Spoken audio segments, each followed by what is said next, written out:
வணக்கம். என்ன செய்தி பார்க்க போறோம் கேட்டீங்கன்னா, தவேகா இதோட காலி, தலையே தூக்காது. அடுத்தடுத்த சம்பவங்கள் தவேகாவை திணறடிக்கிறதுங்க. அதுல உச்சபட்ச கொடூரம் என்ன தெரியுமா? நம்ம முதலமைச்சர் விஜய மொத்தமா முடிச்சிருக்கிறது சேலம் சம்பவம்.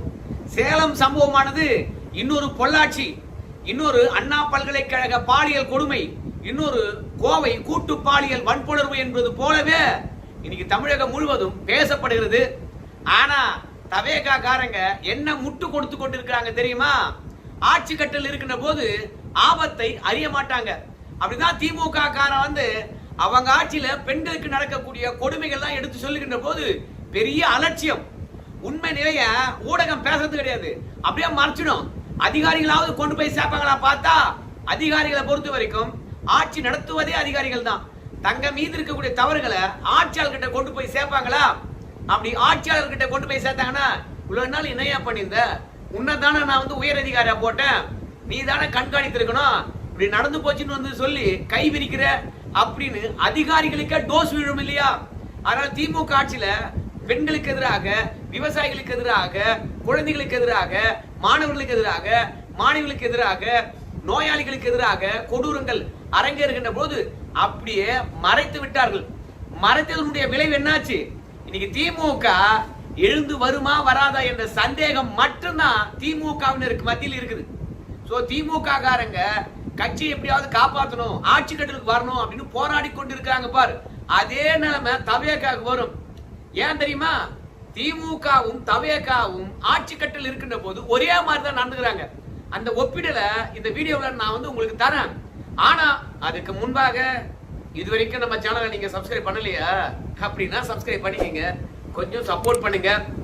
இந்த செய்தியை நாம டிவி செய்தியில் இருந்து ஒரு துளியை பார்த்துட்டு அதற்கு பிறகு விரிவா பேசலாம் என்று நான் நினைக்கிறேன். இந்த செய்தியை இப்ப பார்த்துட்டு வாங்க.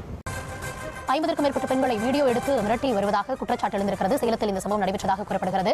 10க்கும் மேற்பட்ட பெண்களின் வீடியோவை எடுத்து மிரட்டியதாக கூறப்படுகிறது. பெண்களின் ஆபாச வீடியோக்களை பயன்படுத்தி அவர்களை தவறான தொழிலிலும் ஈடுபடுத்தியதாக கூறப்படுகிறது. சேலத்தில் ஒரு பொள்ளாச்சி சம்பவமா என்ற கேள்வி எழுந்திருக்கிறது. ஆதாரங்களை காவல்துறை அளித்ததா என்ற கேள்வியும் எழுந்திருக்கிறது.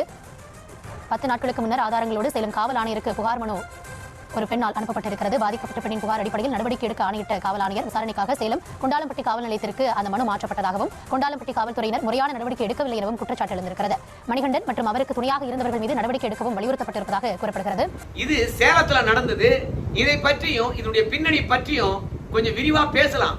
ஆனா அதற்கு முன்பாக நேத்து தானே ஸ்ரீவைகுண்டம் பெண்ணை பாலியல் பலாத்காரம் செஞ்சது. ஸ்ரீவைகுண்டத்தினுடைய தவேகா சட்டமன்ற உறுப்பினர் குற்றவாளிகளை காப்பாற்றினார். அவர் வீட்டிலேயே அடைக்கலம் கொடுத்து வச்சிருந்தார். எதிர்கட்சிகள் அத்தனை பேரும் வரிசையில் நின்று சட்டமன்ற உறுப்பினர் மீது நீங்க நடவடிக்கை எடுங்க, குற்றவாளியை காப்பாத்திருக்காங்க. அந்த எம்எல்ஏ குற்றம் பண்ணவில்லை என்றாலும் குற்றவாளியை காப்பாற்றுறது எவ்வளவு பெரிய கொடூரம். சட்டத்தின் முன்பாக நிறுத்த வேண்டிய மக்கள் பிரதிநிதி குற்றவாளியை காப்பாத்திருக்காங்க, உரிய நடவடிக்கை எடுங்க. அது மட்டும் இல்ல, பெண்ணு நீதி கேட்டு போராடுகின்ற பொழுது மேலிடம் வரைக்கும் தெரியுமியா அப்படின்னு சொல்றாங்க. அப்படின்னா மேலிடம் யாரு? நம்ம விஜய் அவர்களா, இல்ல அதுக்கு மேலையும் ஏதாவது பவர் சென்டர் இருக்குதா அப்படின்னு எதிர்கட்சிகள் கேட்டாங்க. அந்த பெண்ணை எப்படி சமாதானப்படுத்திருந்தாங்க? அதாவது அவங்க வீட்டில் இருக்கக்கூடிய ஒரு பெண்மணிகள் பாதிப்படைந்தா இந்த சட்டமன்ற உறுப்பினர் ஏமா புஷியானதுக்கிட்டே சொல்லட்டுமா, உனக்கு வேலை வாங்கி தந்துடுறமா அப்படின்னு சொல்லிட்டு சமாதானம் பேசுவாங்களா? அதனால ஸ்ரீவைகுண்டத்துல பெண்ணுக்கு இழைக்கப்பட்ட அநீதிக்கு நியாயம் கேட்டாங்க எதிர்கட்சிகள். அங்க தவேகா காரங்க தான் தப்பு பண்ணியிருந்தாங்க. ஆனா இன்னைக்கு சென்னை ஆலந்தூர்ல சென்ட் தாமஸ் மவுண்ட் காவல் நிலையத்துல ஒரு புகாரானது பதிவாயிருக்கு. அந்த புகார் என்ன தெரியுமா? வேப்புலி என்கின்றவர் பகுதி செயலாளர் தமிழக வெற்றி கழகத்துல அவர் பண்ண சித்து வேலை ரொம்ப பெருசு. அதாவது தவேகாவை அதிமுக காலி பண்ண வேணாம், திமுக காலி பண்ண வேணாம், அவங்க கட்சியை அவங்களே காலி பண்றாங்க பொழுது. இந்த ஆட்சிக்கு பெண்கள் தான் பெரிய ஆதரவு தந்தாங்க, பெண்கள் தான் ஓட்டு போட்டாங்க, பெண்கள் தான் வாக்கு கேட்டாங்க, குழந்தைகள் தான் வாக்கு கேட்டுச்சு. குழந்தைகள் தான் தெரு தெருவா போய் விஜய் மாமாக்கு ஓட்டு போடுங்க, விஜய் அங்கிள் வந்தா நல்லது நடக்கும் அப்படின்னு கேட்டாங்க. ஆனா அந்த பெண்களுக்கு இந்த ஆட்சியில பாதுகாப்பே கிடையாது. வேப்புலி என்ற பகுதி செயலாளர் ஒரு உடற்பயிற்சி கூடத்துல வேலை பார்த்த பெண்மணிக்கு பாலியல் தொல்லை கொடுத்திருக்காம்பா. அந்த உடற்பயிற்சி கூடத்துல கணவனை இழந்த ஒரு பெண்மணி வேலை பார்த்திருக்காங்க. எப்படியோ மோப்பம் பிடிச்சிட்டு இருக்கான் இந்த வேம்புலி. அந்த பெண்ணுடைய அலைபேசி எண்ணை வாங்கி தினந்தோறும் வாட்ஸ்அப்ல எவ்வளவு தப்பு தப்பா மெசேஜ் அனுப்ப முடியுமோ அந்த மெசேஜ் அனுப்பியிருக்காங்க. இவங்க பார்த்துட்டு ஏதோ தெரியாத நம்பர்ல இருந்து வருது அப்படின்னால டெலிட் பண்ணிருக்காங்க. கடைசியில வீட்டை கண்டுபிடிச்சிருக்காங்க. அதாவது கணவனை இழந்த பெண் என்பதனால யாரையும் கேட்க போறது கிடையாது. ஆளுங்கட்சி நம்ம மீது கை வைக்க முடியுமா அப்படின்னு சொல்லிட்டு இந்த வேம்புலியை பொறுத்த வரைக்கும் வீட்டுக்குள்ள நுழைஞ்சிட்டு இருக்கான். உடனடியாக சுதாகரித்துக் கொண்ட அந்த பெண்மணி கத்தி இருக்கிறாங்க. கத்தின பிறகு என்ன இருக்குது, அக்கம் பக்கத்தில் இருக்கிறவங்க எல்லாம் ஓடி வந்து அந்த பெண்ணை காப்பாத்திருக்காங்க. இந்த வேம்புலிய பிடிக்க பார்த்திருக்காங்க. அதுக்குள்ள எஸ்கேப் ஆயிட்டான். இந்த பிரச்சனை நடந்து 2 நாள் ஆச்சுங்க. ஆனா இன்னும் இந்த தவேக அரசாங்கமானது அவனை கைது பண்ணவே இல்லைங்க. என்ன ஈரான்ல போய் ஒளிஞ்சிருப்பானோ, ஈராக்ல போய் இருப்பானோ, இல்ல செவ்வாய் கிரகத்துல போய் மறைந்திருப்பானோ, ஏன் அவனை கைது பண்ணல? ஆனா கேட்டா யாரும் தப்பிக்க முடியாது. மாடன் மனுநீதி சோழனுடைய ஆட்சி அப்படின்னு முட்டு கொடுக்கறாங்க. ஏண்டாப்பா உங்க ஆட்சியில கிட்டத்தட்ட 10 பெண்களை ஆபாசமா வீடியோ எடுத்து மிரட்டி பாலியல் வன்புணர்வு செஞ்சிருக்கிறான். 2வது அவங்க நண்பர்களுக்கும் இந்த பெண்ணை விருந்தாக்க முயற்சி பண்ணிருக்கான். கடைசியில இந்த பெண்கள்ல பல பேர் வந்து இவனாண்ட இதோட வரவே கூடாதுன்னு சொல்லிட்டு தலைமறைவாயிட்டு. அதுல ஒரு பெண்ணு போய் அடிக்கடி மிரட்டிக்கிட்டே இருக்கானு, அந்த செல்போனை எப்படியாவது நம்ம கறந்துடணும், இல்லைன்னா எத்தும் வந்து அதை போலீஸ் கிட்ட ஒப்படைச்சிடணும் அப்படின்னு பார்த்து அந்த செல்போனை எடுத்துட்டு இருக்காங்க. அது மட்டும் இல்ல, அந்த செல்போன்ல இருக்கின்ற பல படங்களையும் வீடியோக்களையும் எடுத்துட்டு போய் காவல்துறைக்கு அனுப்பி வச்சிருக்காங்க. பென்டிரைவ்ல கூட தரவிறக்கம் பண்ணிருக்காங்க. இவ்வளவு ஆதாரத்தையும் சேலம் காவல்துறை ஆணையரிடத்துல கொடுத்துருக்காங்க. ஆனா சேலம் காவல்துறை ஆணையரை பொறுத்த வரைக்கும் கொண்டலாம்பட்டி காவல் நிலையத்துக்கு இந்த புகார் அனுப்பி வச்சிருக்காங்க. ஆனா கொண்டலாம்பட்டி காவல் நிலையத்துல இந்த புகாரை சரியா விசாரிக்கப்படல அப்படின்னு சொல்றாங்க. 2வது கிட்டத்தட்ட அந்த கொண்டலாம்பட்டி சுற்று வட்டாரத்துல 10 பெண்களை ஆபாசமா வீடியோ எடுத்து வச்சது, மிரட்டினது, பாலியல் வன்புணர்வு செஞ்சது எல்லாத்துக்கும் ஆதாரம் இருந்ததுல அதை அழிச்சிருப்பதாக சொல்றாங்க. ஒண்ணு அதையெல்லாம் தாண்டி பிற இடங்கள்லாம் வந்து 50க்கும் மேற்பட்ட பெண்களை இதே மாதிரி இந்த மணிகண்டன் வந்து பாலியல் வன்புணர்வு செஞ்சு வீடியோ எடுத்து வச்சிருக்கான். இது ஒரு பொள்ளாச்சி சம்பவத்தைய மிஞ்சியதாக இருக்குது. அது மட்டும் கிடையாது, சென்னை அண்ணா பல்கலைக்கழக பாலியல் விஷயம் திமுக ஆட்சியில் நடந்தது தெரியுங்க. கோவையில பெண்ணை கூட்டு பாலியல் பலாத்காரம் செஞ்சாங்களே, அதை விட கொடூரமா இருக்குது. 10 நாளைக்கு முன்பாக எல்லா விவரத்தையும் காவல்துறை கிட்ட கொடுத்தா காவல்துறையானது ஒழுங்கா நடவடிக்கை எடுக்கலையா. இப்பதான் அந்த பெண்மணி பேட்டி அளித்த பிறகு இந்த விஷயம் விஸ்வரூபம் எடுத்திருக்கிறது. தவேக ஆட்சி பெண்களுக்கு பாதுகாப்பான ஆட்சியா? இதுல முக்கியமான விஷயம் தெரியுமா, இந்த குற்றச்சம்பவத்தில் ஈடுபடுறவங்க அத்தனை பேருமே வந்து தவேக காரங்களா இருக்காங்க. சேலத்துல விஜயே ஒட்டுமொத்தமாக சோழி முடிச்சிருக்கல, மணிகண்டன் என்கின்றவன் 50க்கும் மேற்பட்ட பெண்களை ஆபாசமா வீடியோ எடுத்துக்கல. அவனுடைய செயல் எப்படி அரங்கேறிக்குன்னு பார்த்தா, பெண்களை பொறுத்த வரைக்கும் பிரச்சனைகளின் அடிப்படையில தான் உட்காந்து எங்கேயாவது கவலையில் இருப்பாங்க. அப்படியேப்பட்ட பெண்களை தனியா வாட்ச் பண்ணி என்ன பிரச்சனைமா நான் உனக்கு உதவுறேன் அப்படின்னு சொல்லிட்டு நைஸா குரல் கொடுப்பானோ. இந்த மணிகண்டனை பொறுத்த வரைக்கும் மளிகை கடை வச்சிருக்கவன். சோ வாமா, எந்த கஷ்டமா இருந்தாலும் மளிகை கடையில வந்து பொருள் வாங்கிக்குமா அப்படின்னு சொல்லி நைஸா பேசி அந்த பெண்களை தவறான பாதைக்கு அழைத்து சென்று இவன் தப்பு பண்றது இல்லாம பல ஆண்களுக்கும் விருந்து வைக்கின்ற ஒரு கெட்ட புத்தி கொண்டாங்க. இந்த விஷயம் தவேக அரசாங்கத்துல 10 நாளைக்கு முன்பாக புகாரா போயிருக்கு. நடவடிக்கை எடுத்திருக்காங்களா? நடவடிக்கை எடுக்கல. கேட்டா என்ன சொல்றாங்க தெரியுமா, அதிமுக ஆட்சியில பொள்ளாச்சி சம்பவம் நடக்கலையா, 4ஆம் தேதி நீங்க தோத்துட்டீங்க, மே மாசம் 4ஆம் தேதி அதிமுக தோத்துட்டாங்களாம். இப்போ திமுக அப்படின்னு கை கோர்த்து கொண்டு அறிவாலயத்திலிருந்து அறிக்கை வரும். அந்த அறிக்கைய அதிமுக வெளியிட்ட மாதிரியே வந்து தீர்ந்து போன சக்தி நம்ம மீது பழி போடுது. மனசாட்சியே இல்லாம பொள்ளாச்சி சம்பவத்தை நீங்க மூடி மறைச்சவங்க தானடா நீங்க. அன்னைக்கு பெண்கள் கதர்னது உங்க காதல விழலையா? இன்னைக்கு சேலத்துல நடந்தது, ஆலந்தூர்ல நடந்தது, சி வைகுண்டத்துல நடந்தது மட்டும் பெருசா பேசுறீங்க, உங்க ஆட்சியில் நடக்கலையா அப்படின்னு தவேக ஐடி விங் சொன்னது. யாரு தப்பனா நாங்க மன்னிக்க மாட்டோம்பா, சட்டப்படி நடவடிக்கை எடுப்போம், யாரா இருந்தாலும் கைது பண்ணி தெரியுமா. அதே மாதிரி தான் ஸ்ரீ வைகுண்டத்தில் நடந்த சம்பவத்துக்கு கைது அரங்கேறி இருக்கிறது, தண்டனை கடுமையாக இருக்கும் அப்படின்னு சொல்றாங்கப்பா. ஆனா அதிமுக காரங்க என்ன சொல்றாங்க கேட்டீங்கன்னா, ஏயா இந்த சிங்க பெண்கள் பாதுகாப்பு படையினர் போட்டிய, அந்த சிங்க பெண்கள் பாதுகாப்பு படையானது ஆலந்தூர்ல பெண்ணுக்கு இழைக்கப்பட்ட கொடூரத்தை தடுத்து நிறுத்திக்கலாம்ல, எங்கயா போச்சு? ஆனா அந்த சிங்க பெண்கள் பாதுகாப்பு படைன்னு போட்டாங்கல்ல, அந்த பெண்களுக்கு அதிகாரமே கிடையாதாம, ரோந்து மட்டும் தான் போயிட்டு வருவாங்களாம், கைது பண்ண முடியாதான், எஃப்ஐஆர் போட முடியாதான்.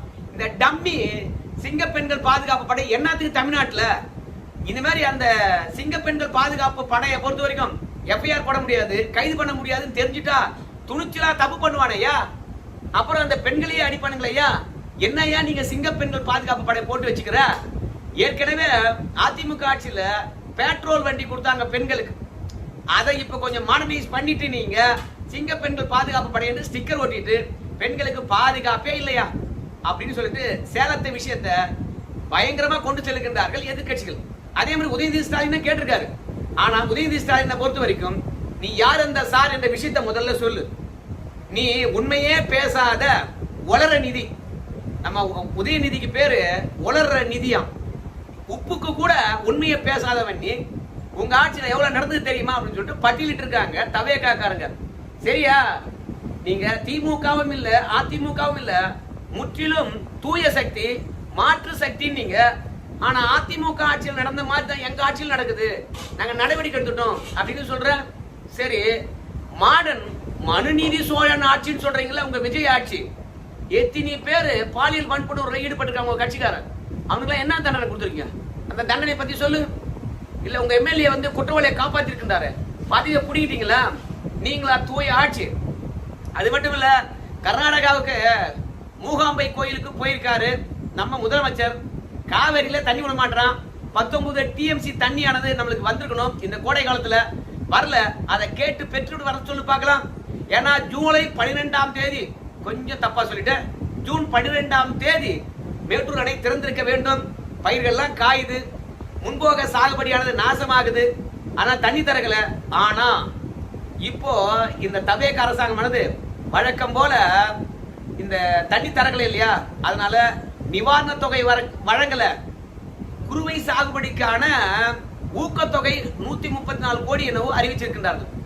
இது டெல்டா மாவட்டத்தில் இருக்கின்ற எல்லா விவசாயிகளுக்கும் போதுமா, இல்ல தமிழகம் முழுவதும் இருக்கக்கூடிய விவசாயிகளுக்கு போதுமா? பயிர்க்கடனை மொத்தமா தள்ளுபடி பண்ற நீங்க 50,000 வாங்கிருக்க தள்ளுபடி பண்றப்பா அப்படின்னு சொல்லிட்டு RBI மீது பழி போட்டுட்டு போயிட்டீங்க.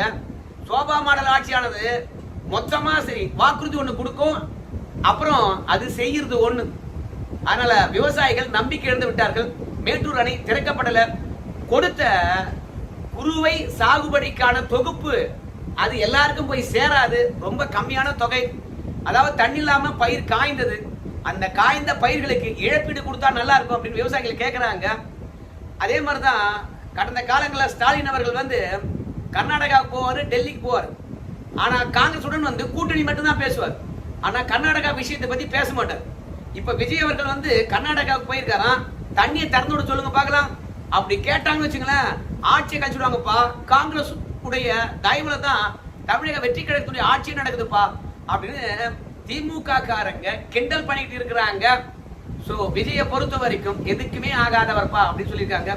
சோ காவிரி பிரச்சனையானது நாளுக்கு நாள் விசுரூபம் எடுத்துக்கொண்டு இருக்குது. விவசாயிகள் பிரச்சனைகள் விசுரூபம் எடுத்திருக்குது. எடப்பாடி பழனிசாமி விவசாயிகளுக்காக களம் இறங்குகின்றார். விழுப்புரத்துல போராட்டம். அது மட்டும் கிடையாது, உரிய நேரத்துல தண்ணி வாங்கியிருந்தாங்கன்னா இந்நேரம் நம்ம ஜூன் 12ஆம் தேதி தண்ணி தந்திருப்போம். விவசாயிகளை வஞ்சித்திட்டீங்களே அப்படின்னு சொல்லிட்டு, சரி விவசாயிகள் தான் போனா போகுது, பெண்களுக்காவது உரிய பாதுகாப்பை கொடுங்க அப்படின்னு சொல்லிவிட்டு இந்த தவேகாக்காரங்க பெண்களை வேட்டையாடுகின்ற கொடுமையானது தமிழகத்துல தாங்கவே முடியல. ஒரு காலத்துல குற்றச்சம்பவங்களுக்கு பின்னாடி திமுக காரனே இருப்பான், போதைப் பொருள் அவன் தான் விற்பான். 2 வயசு குழந்தைக்கு பாலியல் வன்புணர்வு தரவனும் திமுக காரனா தான் இருப்பான். அதே மாதிரி குற்றவாளியை காப்பாற்றுறதும் திமுக காரன் தான் இருப்பான். மணலை கொள்ளடிக்கிறவனும் திமுக காரன் தான் இருப்பான். டாஸ்மார்க்ல 10 ரூபா வாங்குறவனும் திமுக காரன் தான் இருப்பான். நில அபகரிப்பு புகார் அது மட்டும் கிடையாதுங்க, அதை தாண்டி கனிமலை கொள்ள எல்லாம் திமுக காரனா தான் இருப்பான். இப்படி ஏகப்பட்ட தப்பு செய்யறது யாருன்னு பார்த்தா திமுக காரனை தவிர வேற யாருமே இருக்க மாட்டான். அதே மாதிரிதான் இப்போ தவேகாக்காரங்க திமுகவுக்கு மறு வச்சா தவேகா இன்னைக்கு குற்றச்சம்பவத்தை ஈடுபட்டு அத்தனை பேருமே தவேகாக்காரங்களா இருக்காங்க.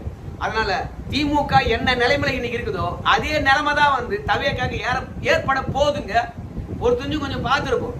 ஏன்னா எதை சொன்னாலும் சரி இன்னைக்கு இருக்கக்கூடியவங்க அனுபவம் இல்லாதனால நாம என்னவோ பழி போறதாகவும் உண்மைக்கு புறம்பா பேசுறதாகவும் அவதூறா பேசிட்டு இருக்கானுங்க, அசிங்கமா திட்டிட்டு இருக்கானுங்க. தவார் எதிர்கட்சி வரிசையில் இருக்கிறவங்க குறைகளை சுட்டி காட்டுவாங்க. அந்த குறைகளை நீங்க காதல வாங்கி அந்த பிரச்சனையை தீர்த்தீங்கன்னா மக்கள் நம்பிக்கையை பெறலாம். ஆனா இன்னைக்கு மக்களை பொறுத்த வரைக்கும் மின்வெட்டு பிரச்சனையில உங்களை சாமி இந்த தமிழகத்துல இந்த ஆட்சியே வேணாம், இவனுங்களே வேணாம் அப்படின்னு முடிவுக்கு வந்துட்டாங்க. கொஞ்சம் இடைத்தேர்தல் வரைக்குமாவது கொஞ்சம் ஒழுங்கா ஆட்சி நடத்துங்க. அதுக்கப்புறம் உள்ளாட்சி தேர்தல் வருது, அது வரைக்குமாவது மக்கள் பிரச்சனையை காது கொடுத்து கேளுங்க. அமைச்சர் பொதுமக்களை பொறுத்த வரைக்கும் கட்சிக்காரங்க கை கால வச்சுட்டு சும்மா இருங்க அப்படின்னு சொல்லுங்க. முக்கியமா உங்க ஆளுங்க தான் தப்பு பண்றாங்க. தனி மனித ஒழுக்கம் வேணும்னு நம்ம விஜய் அவர்கள் சிங்க பெண்கள் பாதுகாப்பு படை தொடக்கத்தின் போது சொன்னார். இப்போ தவேகா காரங்களுக்கு தான் தனி மனித ஒழுக்கம் வேணும் போகுது. அத அவங்க கடைபிடிச்சாவே தமிழ்நாட்டில் இருக்கக்கூடிய பெண்கள் பாதுகாப்பா இருப்பாங்க. பார்க்கலாம் என்ன நடக்க போகுதுன்னு சொல்லிட்டு. அனுதினமும் இந்த பாலியல் வன்புணர்வானது கொஞ்சம் கொஞ்சமாக உச்சம் தொட்டு கொண்டு இருக்கு. ஒரு பெண்ணு, 2 பெண்ணு, 10 பெண்கள் கூட்டு பாலியல் பலாத்காரம் வீடியோ எடுத்தது, மிரட்டுறது. எப்பா சாமி, இந்த தமிழகத்துல பெண்கள் எங்க போனாலும் பாதுகாப்பா இருக்க முடியாத ஒரு சூழ்நிலை தான் இந்த ஆட்சியில் இருக்கிறது. இது தவேகாவை காலி பண்ணும். காரணம் என்ன கேட்டீங்கன்னா, அவன் கட்சிக்காரன் தப்பு பண்றான். அந்த கட்சிக்காரன் தப்பு பண்றதுனால அந்த கட்சிக்கு நல்ல பேர் இருக்குன்னு நினைக்கிறீங்க, நல்ல பேரே இருக்குது. அந்த கட்சி காலியாகும். அப்புறம் இந்த கட்சியை சரியா வழிநடத்த செல்லாம, தொண்டர்களை சரியான பாதைக்கு அழைத்து செல்லாம விஜய் மட்டும் என்ன ஆட்சி புடிச்சுடுவார் என்ன. அதனால விஜயும் பாத்தீங்கன்னா இந்த தவேகா காரங்களால பெண்களுக்கு எதிராக நடக்கின்ற குற்றத்தினால அவரு காலியாக போறாரு. சேலம் சம்பவமானது விஜய மொத்தமா காலி பண்ணிருக்குது என்பதுல மாற்று கருத்து கிடையாது. எல்லா கட்சிகளும் களத்துல இறங்கிட்டாங்க, சும்மா கதற விடுறாங்க தவேகாவை. என்ன பதில நாளைக்கு சொல்ல போறாங்கன்றத விரிவா அடுத்த வீடியோல பார்க்கலாங்க. நன்றி.